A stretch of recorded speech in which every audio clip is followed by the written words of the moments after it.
Hello friend, myself Ravi Goswami. I am OT technician. Welcome back to my YouTube channel. आज का जो भाई topic है इन्फेक्टेड सेरुमेन है, जिसको भाई ईयर की डिसीज हम बोलते हैं। इसके बारे में पढ़ लेते हैं। इसकी जो डेफिनेशन है, infected cerumen is when ear wax pulled up in the ear and blockage the ear canal। ठीक है, it's can cost temporary hearing loss and ear pain. यानी कि इसके अंदर ये है भाई कि इन्फेक्टेड सेरुमेन जो है, जिसको हम जिसके अंदर ईयर के अंदर क्या है भाई, ईयर वैक्स होती है। और ईयर वैक्स का क्या फंक्शन रहता है, जो सीक्रेशन करती है ये किस चीज़ का, किसी भी यानी कि फ्लूइड वगैरह यानी सीक्रेशन करती है। इस कंडीशन में क्या हो रहा है, किसी भी इंजरी से या यानी कि कोई ऑब्जेक्टिव यानी कि कोई मान के जो माइक्रो ऑर्गेनिज्म है, पैथोजन है, फंगल है, किसी भी प्रकार के वायरस से क्या हो रहा है भाई, इंजर्ड हो रहा है, या फिर फिजिकली इंजरी से। क्या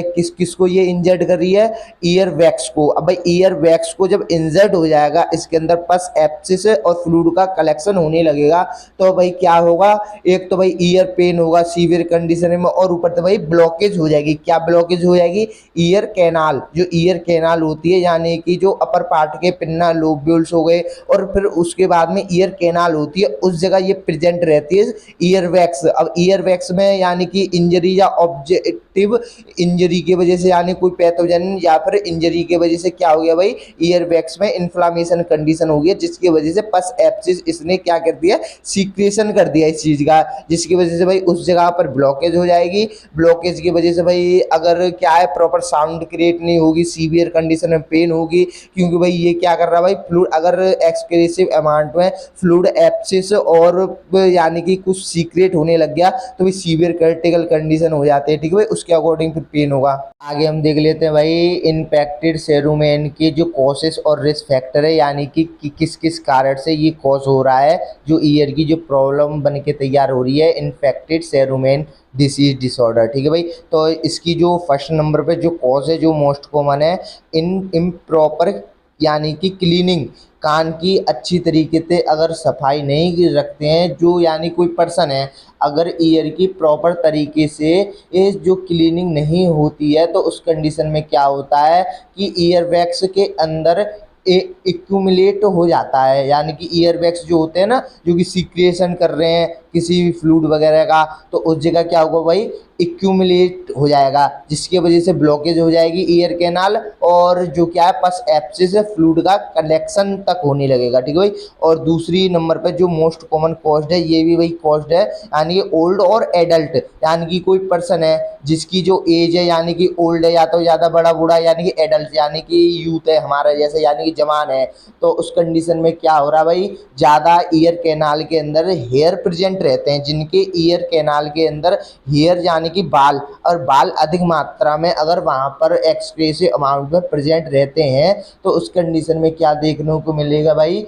तो क्या होगा, उसकी जो हेयर के वजह से एक्यूमुलेट होने लगेगा, यानी कि जो ईयर वैक्स है वो भी वही क्या हो जाएगा भाई, उसके वजह से ये एक्यूमुलेट होने लगेगा। ईयर वैक्स भी किसके वजह से, हेयर की वजह से, यानी कि अधिक मात्रा में बाल होने की वजह से, जिस कंडीशन में भाई ईयर कैनाल भी ब्लॉक होने लगेगा इसकी वजह से भी, और पस एब्सिस फ्लूइड का कलेक्शन होने लगेगा। ठीक है भाई, एक्सक्रेसिव अमाउंट में। ठीक है भाई, और तीसरे नंबर पर जो कॉस्ट है, एबनॉर्मल शेप और ईयर कैनाल, यानी कि जो ईयर कैनाल जो होती है ना, उसकी शेप एबनॉर्मल है तो, ठीक है, यानी कि ईयर किसी की भाई, किसी की स्ट्रक्चर कुछ और तरीके से, किसी की कुछ और तरीके से, यानी कि मदर टू चाइल्ड जैसी है उसकी ईयर, अगर बड़े हैं यानी कान बड़े हैं, तो वही बच्चे के भी बड़े होंगे। तो just like the same condition इसमें हो रहा है, यानी कि ईयर कैनाल की जो शेप एबनॉर्मल है, तो एक्सक्रेसिव अमाउंट में जो भाई होता है ना, बाहर नहीं निकल के आ रहा है। ठीक है भाई, ये होता है, यानी कि जो ईयर वैक्स होता है ना, जो सीक्रेशन कर रहा फ्लूइड, वो बाहर निकल के नहीं आएगा, तो भाई क्या होगा, यानी कि जो इन्फेक्टेड सेरुमेन जो ईयर की डिसीज वो कोस हो जाएगी उसको। ठीक भाई, आगे हम देख लेते हैं भाई इन्फेक्शन, यानी कि किसी भी प्रकार का क्रॉनिक इन्फेक्शन चल रहा हो, रेस्पिरेटरी या फिर ईयर से रिलेटेड कोई इन्फेक्शन चल रहा हो लॉन्ग टाइम तक, तो उस कंडीशन में क्या देखने को मिलेगा भाई, ईयर के अंदर क्रॉनिक और लंबे समय तक पस एब्सिस का कलेक्शन होने लगेगा, और स्वेलिंग वगैरह होने लगेगी। और भाई आगे हम देख लेते हैं हियरिंग एडिस भाई इसका मतलब ये है कि जो एडल्ट होता है, जो ओल्ड पर्सन होता है, उस कंडीशन में क्या होता है, प्रॉपर साउंड नहीं सुनाई देता उसको। साउंड जो क्रिएट करते हैं वो प्रॉपर यानी कि जो आवाज़ आनी चाहिए वो नहीं होती है, यानी कि किसी को बाय बर्थ द्वारा, या कोई मान के चलो आप यानी कि कोई ओल्ड है, बड़ा बूढ़ा हो गया, उसको प्रॉपर तरीके से नहीं सुनाई दे रहा है, तो उस कंडीशन में हम क्या करते हैं भाई, मशीन लगाते हैं, एक मशीन प्रोवाइड करते हैं जिससे कि उनको प्रॉपर साउंड सुनाई दे। तो उस कंडीशन में क्या होता है, अगर वो क्रॉनिक टाइम से लगा रहे हैं, लंबे समय तक लगा रहे हैं, तो उसके वजह से भी भाई जो ईयर वैक्स होते हैं उसके अंदर इन्फ्लामेशन कंडीशन हो जाती है, पस एब्सिस और फ्लूइड का सीक्रेशन होने लगता है, यानी ब्लॉकेज हो जाता है ईयर कैनाल, जिसकी वजह से और भी दिक्कत, इन्फेक्शन वगैरह फैलने लगता है। ठीक है भाई, आगे हम देख लेते हैं भाई इन्फेक्टेड सेरुमेन, जो कि ईयर की डिसीज है, कान की एक बीमारी है प्रॉपर, उसकी साइनस सिम्टम यानी क्या क्या पेशेंट के लक्षण आपको दिखेंगे। ठीक है भाई, तो नंबर पहला भाई पैराइटली हेयरिंग लॉस, यानी कि प्रॉपर उसको साउंड नहीं सुनाई देगा। क्यों भाई नहीं सुनाई देगा, क्योंकि भाई ईयर वैक्स के अंदर इन्फ्लामेशन कंडीशन है, बस एप्सिस का भाई क्या है, सिक्रेशन हो चुका है, तो ईयर कैनाल ब्लॉकेज है, जिसकी वजह से भाई जो हियरिंग है ना, जो आवाज़ जिसको हम बोलते हैं वो प्रॉपर सुनाई नहीं देगी। ठीक है भाई, तो आगे हम देख लेते हैं ईचिंग। ईचिंग यानी कि ईचिंग पेशेंट को देखने को मिलेगी, चिड़चिड़ापट रहेगा उसके अंदर। ठीक है भाई, और इरिटेशन इरिटेशन रहेगा भाई, कंफ्यूजिंग देखने को मिलेगी, यानी कि एकदम चक्कर में पड़ेगा भाई मेरे साथ हो क्या रहा है। ठीक है भाई, और ईयर पेन यानी सीवियर कंडीशन में रहेगा। क्यों भाई ईयर पेन रहेगा, एक तो भाई ईयर वैक्स है, उसके अंदर इन्फ्लामेशन कंडीशन हो रही है, जिसकी वजह से पस एब्सिस का कलेक्शन होने लगा है, और भाई ईयर कैनाल ब्लॉकेज हो जाएगा, जिसकी वजह से भाई सीवियर पेन देखने को मिलेगा। और डिजीनेस, अब भाई डिजीनेस क्यों देखने को मिलेगी भाई, पेशेंट को थकावट सी होगी। क्यों भाई, इसमें क्या कॉमन सिम्टम रहता है भाई, पेन वगैरह रहता है, पेन में भाई कितना भी बढ़िया आप खिला दो भाई इच्छा ही नहीं करेगी, एक तो पेन हुआ, और भाई नोजिया वोमिटिंग वगैरह ये सारी चीज कंडीशन देखने को मिल रही है। ठीक है भाई, और डिजीनेस के बाद में भाई वर्टिगो देखने को मिलेगा, एबनॉर्मल डिस्चार्ज। अब भाई एबनॉर्मल क्यों डिस्चार्ज देखने को मिलेगा, क्योंकि भाई क्या होगा भाई, किसी भी पैथोजन से या यानी कि किसी भी फिजिकल इंजरी से क्या हो गया भाई, जो सर्व यानी कि ईयर वैक्स है उसके अंदर इन्फ्लामेशन कंडीशन हो गया, जिसकी वजह से उसने क्या कर दिया है, ईयर कैनाल को ब्लॉक कर दिया है। अब भाई जब वो ब्लॉक कर देगा तो प्रॉपर साउंड नहीं सुनाई देगी, तो उसके वजह से एबनॉर्मल डिस्चार्ज होने लगेगा, यानी कि कोई फ्लूइड वगैरह सीक्रेशन होने लगेगा।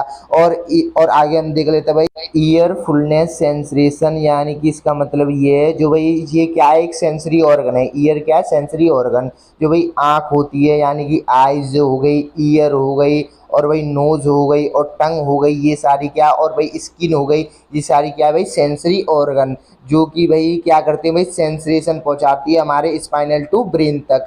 यानी कि जो आइज है उसका क्या भाई, विजन यानी कि दिखाना, और यानी ईयर का क्या भाई, साउंड प्रोड्यूस करना यानी कि सुनाना। तो भाई सबके अपने अपने जो मोस्ट कॉमन यानी कि फंक्शन रहते हैं। तो इस कंडीशन में क्या हो रहा है भाई, जो सेंसरेशन जो ऑर्गन है वो प्रॉपर तरीके से भाई क्या नहीं कर पा रहा भाई, ये साउंड क्रिएट नहीं कर पा रहा है, प्रॉपर साउंड नहीं आवाज़ सुना पा रहा है। तो इस कंडीशन में क्या होगा भाई, कि सेंसरेशन यानी कि जो न्यूरॉन्स है उसका जो सिस्टम है स्पाइनल टू ब्रेन तक यानी कि पहुंचाना, तो उस कंडीशन में ब्लॉकेज यानी कि ऑब्स्ट्रक्शन यानी कि रुकावट टाइप से हो जाएगी। ठीक है भाई, और आगे हम देख लेते हैं भाई फीवर, इसको फीवर भी देखने को मिलेगा, और भाई नोजिया वोमिटिंग भी देखने को मिलेगा, और भी भाई अपने तरफ से आप साइन एंड सिम्टम लिख सकते हो। ठीक है, आगे हम देख लेते हैं भाई इन्फेक्टेड सेरुमेन जो डिजीज है, जो कि कान की एक बीमारी है, उसकी इन्वेस्टिगेशन यानी कि डायग्नोसिस, यानी कि क्या क्या हम पेशेंट को हम एडवाइस दे सकते हैं, यानी क्या क्या हम टेस्टिंग करवा सकते हैं। नंबर जो भाई वही पहला है, जो मोस्ट कॉमन रहता है भाई, हिस्ट्री कलेक्शन रहता है, इसमें वही नहीं लिखी है बट मैं एक्स्ट्रा में बता देता हूँ। हिस्ट्री कलेक्शन करते हैं, यानी हिस्ट्री कलेक्शन में क्या देखने को मिलता है, किस चीज़ की हम हिस्ट्री करेंगे, पास्ट मेडिकल हिस्ट्री, यानी कि पहले यानी कि कोई यानी कि मान के चलो आप हॉस्पिटलाइज्ड रहे हो, हॉस्पिटल में एडमिट रहे हो, कि क्रॉनिक लॉन्ग टाइम तक इन्फेक्शन रहा हो ईयर से, या यानी कि कोई फिजिकली इंजरी लग गई हो, यानी कान में आप सीख कर रहे हो उसके वजह से कोई इफेक्टेड हो गया हो। ठीक है भाई, या कोई पैथोजन माइक्रो ऑर्गेनिज्म से कोई भाई इन्फेक्शन फैल गया हो ईयर के अंदर। तो ये सारी चीज़ हम क्यों पूछेंगे, क्योंकि भाई इसकी क्या हमको कलेक्शन करनी है, पास्ट मेडिकल हिस्ट्री। तो भाई इसके अकॉर्डिंग क्या भाई एवरेज मालूम पड़ता है कि इसको क्या पर्सन को प्रॉब्लम हो सकती है। ठीक है भाई, तो आगे हम देख लेते हैं भाई फिजिकल एग्जामिनेशन फर्स्ट नंबर पे। ठीक है भाई, तो इस कंडीशन में क्या देखेंगे, पेशेंट के हाव भाव स्वभाव देखेंगे, लुकिंग देखेंगे, बात करने का तरीका देखेंगे, कितना भाई पेन हो रहा है, इससे भाई बहुत कुछ पता पड़ जाता है पेशेंट के डायग्नोसिस में। ठीक है भाई, तो यानी कि जो 80% स्केल है डॉक्टर इसी से फिजिकल और हिस्ट्री कलेक्शन से ही पता कर लेते हैं। वही डायग्नोसिस में हम ये करवा लेंगे, ओटोस्कोपी करवा लेंगे। आपने देखा होगा भाई जो पेप्टिस अल्सर होते हैं उसमें हम क्या करवाते हैं भाई, एंडोस्कोपी, जो कि इंटरनल विजन मालूम पड़ता है। ठीक है भाई, सेम कंडीशन ओटोस्कोपी के साथ में इसकी क्या एक मशीन होती है जिसके अपर पार्ट में एक कैमरा लगा हुआ रहता है, जिससे कि भाई इंटरनल जो सेंसरी ये ऑर्गन है ईयर, उसकी इंटरनल विजन मालूम पड़ता है, यानी कि चित्र संरचना टाइप का आपको दिखने को मिलेगा प्रॉपर तरीके से। और तीसरे नंबर पर भाई एयूडियोमेट्री, यानी कि कितनी जो पेशेंट है इसको ये दिक्कत है उसको कितनी आवाज़ सुनाई दे रही है, इसको हम चेक कर लेंगे। और 4वें नंबर पर है टेम्पेनो, यानी टेम्पेनोमेट्री, यानी कि जो टेम्पेनो जो मेम्ब्रेन है उसमें तो इफेक्ट नहीं हुआ है उधर, तो यानी कि जिसको हम ईयर ड्रम भी बोलते हैं, टेम्पेनो मेम्ब्रेन को, यानी उधर तो इफेक्ट नहीं हुआ है, यानी बोन वगैरह तो इफेक्ट नहीं हुए हैं जो मिडिल ईयर के अंदर। ठीक है भाई, आगे हम देख लेते हैं भाई 5वें नंबर पे मास्टरॉइड बोन एक्सरा, यानी कि एक बोन होती है मास्टरॉइड, सबसे ज़्यादा वो इफेक्टेड हो जाती है इस कंडीशन में। क्यों होती है भाई, परसेप्सिव फ्लूइड का यानी कि सिक्रेशन हो रहा है, और ऊपर से भाई इन्फ्लामेशन कंडीशन है जिसकी वजह से भाई सेल टिश्यू डेथ हो रही है। तो उस कंडीशन में भाई इस चीज़ का हम भाई एक्सरे करवा लेंगे और देख लेंगे भाई, एमआरआई करवा लेंगे, अल्ट्रासाउंड करवा लेंगे ईयर का। तो भाई और भी डायग्नोसिस में देख लेंगे भाई, टेस्टिंग वगैरह करवा लेंगे, यानी कि सीबीसी करवा लेंगे, जिसके अंदर भाई टीएलसी मालूम पड़ जाता है, यानी कितना इन्फेक्शन फैल रहा है। ठीक है भाई, ये कुछ इसके इन्वेस्टिगेशन है। और आगे हम देख लेते हैं भाई ट्रीटमेंट। और ट्रीटमेंट में हम क्या भाई मेडिकल मैनेजमेंट से हम काम करेंगे, यानी कि अपने तरफ से भाई आप कुछ सोच के देखो, किसी की ईयर की प्रॉब्लम है तो कॉमन तो भाई हम ट्रीटमेंट देंगे, यानी कि मेडिकल मैनेजमेंट। तो फर्स्ट नंबर पे भाई हम क्या करेंगे, हम एंटीबायोटिक चलाएंगे। एंटीबायोटिक में मान लो चलो आप पिप्रासिलिन दे सकते हो, सेप्ट्रोक्सोन दे सकते हो, मोनोसेप 1 ग्राम में दे सकते हो। और फिर एंटीबायोटिक के लिए हम डाइजेशन करने के लिए एंटी एसिड हम चलाते हैं ट्रीटमेंट में। तो एंटी एसिड में यानी कि ओमेप्राजोल हो गई, पेंटोप्राजोल होगी, लेसोप्राजोल हो गई, यानी कि ये सारी चीज़ भाई क्या है, एंटी एलर्जेसिस, क्या एंटी एलर्जेसिस हो गई। ठीक है भाई, इसको डाइजेशन करने के लिए एंटीबायोटिक को। और भाई और भी हम देख लेंगे पेशेंट के साइन एंड सिम्टम, अगर उसको नोजिया वोमिटिंग हो रही है, जी मचला रहा है और या बेचैनी वगैरह हो रहा है, यानी उल्टी तक हो रही है, तो उसको हम ओंडासिट्रोन यानी कि कैंसेट नाम से एक इंजेक्शन आता है जो कि हम आईवी थेरेपी द्वारा हम देते हैं। ठीक है भाई, और आगे हम देख लेंगे एंटी एलर्जिक जरूर हम लेके चलेंगे, क्योंकि भाई क्या है पेशेंट को एलर्जी टाइप का, यानी कि मान के चलो कोई भी कीड़ा के वजह से भी ये बीमारी हो सकती है, जो डिसीज है ये ईयर की, उसके वजह से भी हो सकती है। तो भाई हम क्या करेंगे, एंटी एलर्जिक लेके चलेंगे। और एंटी इन्फ्लामेटरी हम लेके चलेंगे ड्रग, क्योंकि भाई क्या है भाई इन्फ्लामेशन कंडीशन है। क्यों हो रही है भाई इन्फ्लामेशन, क्योंकि उस जगह पे भाई क्या है, यानी कि पस एब्सेस और फ्लूइड का सिक्रेशन हो रहा है, cell and tissue break down हो रही है, जिसकी वजह से भाई यानी फ्लूइड वगैरह बाहर तक आ रहा है। तो उस कंडीशन में भाई एंटी इन्फ्लामेशन ड्रग्स हैं, यानी कि बीटामीथासोन, इथामीथासोन और एंटी इन्फ्लामेटरी जो ड्रग होती है वो एविल के नाम से आ जाती है। ठीक है भाई, और लेके चलेंगे। और भी हम देख लेंगे फीवर वगैरह हो तो उसके अकॉर्डिंग हम ट्रीटमेंट कर देंगे पेशेंट को। ठीक है भाई, ये सारी भाई मेडिकल मैनेजमेंट की ट्रीटमेंट है। ठीक है, थैंक यू फॉर वॉचिंग मी। अगर भाई ऐसी वीडियो आपको अच्छी लगे तो भाई लाइक कीजिए, और भाई प्लीज़ चैनल को सब्सक्राइब कर लीजिए, जिससे कि भाई और भी वीडियो आप तक जल्दी पहुँचे। और भाई बेल आइकन ऑन कर दीजिए, जिससे कि और भी नोटिफिकेशन आप तक आए। Thank you for